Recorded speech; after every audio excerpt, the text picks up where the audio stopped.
Good morning, everyone. How are you all doing? Little soggy. It is my great honor to speak to you today, and the title of my address is Building Nests in Windy Places. There are few more fruitless tasks than trying to convince sleepy, hungry, bored children to process obediently through a silent space. I contemplated this futility a month ago at the Huntington Gardens, watching a parade of haggard parents clinging to their wriggling, wailing children. The kids would have been equally content to eat goldfish, run around the parking lot, and then nap in the back seat. But the parents knew that getting your money's worth meant seeing all of the gardens. So who gets to say what is a worthwhile use of your time? As graduates, we are being called upon to structure our future and create lives of value. And I think a lot of us are terrified because we're worried that our decisions will lead to lives that aren't valuable enough, or that our friends will have futures more valuable than ours. The funny thing is, a lot of us came to Scripps because it doesn't promote a cutthroat, best of the best fight to the top environment. Scripps taught me to challenge hierarchies of value rather than buy into them, taught me to think of success as a collective movement rather than individual accomplishment, and taught me to connect and collaborate with fellow students rather than try to assert superiority over them. I know you're supposed to graduate college waving a flag of independence, but I'm graduating increasingly aware of how dependent we all are on each other. I see this dependence not as a weakness, but as a call for greater accountability towards each other.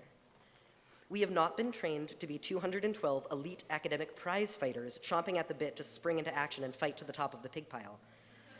We've been taught to challenge the idea that there is one definition of success or one kind of successful person, and to affirm each other in making the hard decisions of what our own different paths will look like. It's terrifying to feel responsible for our future, so I've spent a lot of time reaching for external standards of success to guide my path. I've read US News & World Report grad school rankings, compulsively filled out online career path quizzes, set up numerous meetings with the kind and indulgent CP&R staff, and, right, haven't we all? Feeling like there was some secret path to success that I might miss, I followed my liberal arts research skills and tried to accumulate as much information as possible to reason my way to a conclusion about what to do next. And what I never did was tune into my own body. I am a dancer, so I'm a big believer in body knowledge. We tend to poo-poo the physical body, suggesting that hardworking, successful people can ignore their physical needs and tough it out. To dance well, you can't be too tired or hungry or stressed, so you get used to recognizing physical discomfort in order to make changes that will help you perform better. Funny how, even if our papers are better when we're not exhausted, the college culture tells us that sleep is a luxury and we get used to ignoring tiredness. We ignore our bodies instead of seeing them as vital sources of knowledge. Maybe when we think about certain career paths, law school, med school, some prestigious job or internship, and feel overwhelmed and terrified by them, that's our body saying that's not the path for us. We can try to talk ourselves into a lot of things, reasoning that it'll be good for us, that it's the best long-term decision, but if you're doing something you dislike, you probably won't be great at it. And if you hate where a path is starting, I'm not optimistic it's going to end somewhere you love. Either way, we infrequently stop to ask why we're exerting ourselves and whether it's worth it. What if the tired families in the Huntington Gardens had stopped 30 minutes in when the kids started to deteriorate and asked themselves whether they wanted to keep going? They might have decided yes. Regardless of the exhaustion, a full trip required they see everything. Or they might have decided no. The afternoon would be more stressful than fun in the gardens, so they'd rather go buy fudgesicles and watch Dora the Explorer in the hotel room. I don't think there's a right answer, but I'm concerned that we rarely acknowledge that there are options. I've noticed that we tend to seek out challenges all the time, as if it's always a good thing to push yourself. We think that hardworking, productive, talented people are incessantly taking on new challenges. To be provided an opportunity and gratefully decline is not a concept familiar to most of us. If there's a challenge, we take it on, confidently, courageously, and hopefully.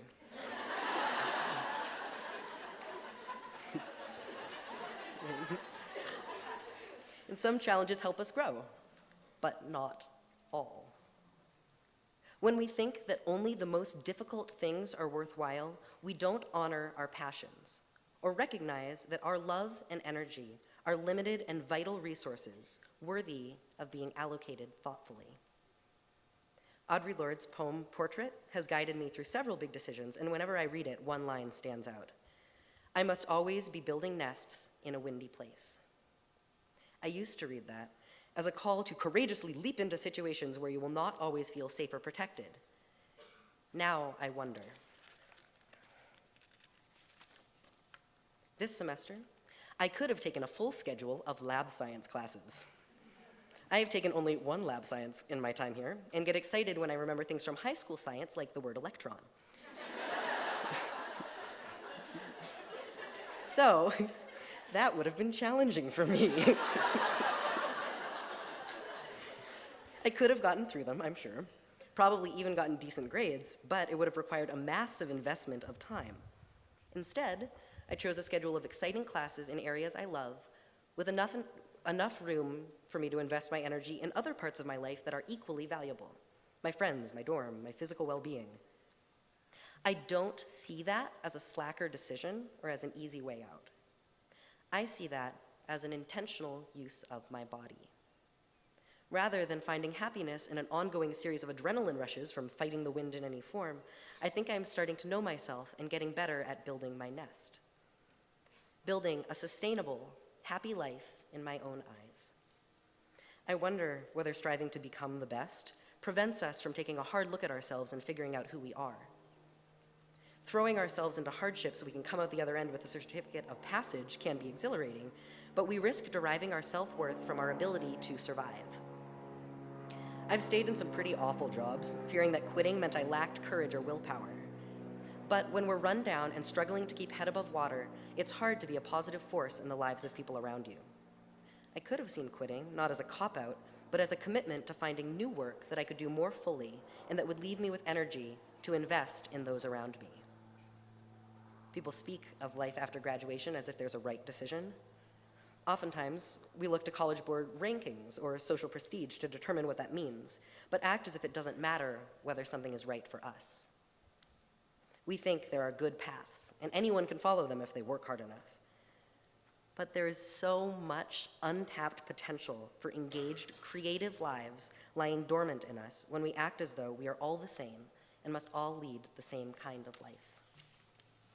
If we can find the courage to define happiness according to our own comfort and intuition, we may stop competing for the sake of it and instead find ways of complementing and supporting each other. We may then define success not according to our individual superiority, but as collective participation in a world where we can all be our fullest selves. Not fighting the wind to prove our own strength, but building nests in community. Thank you.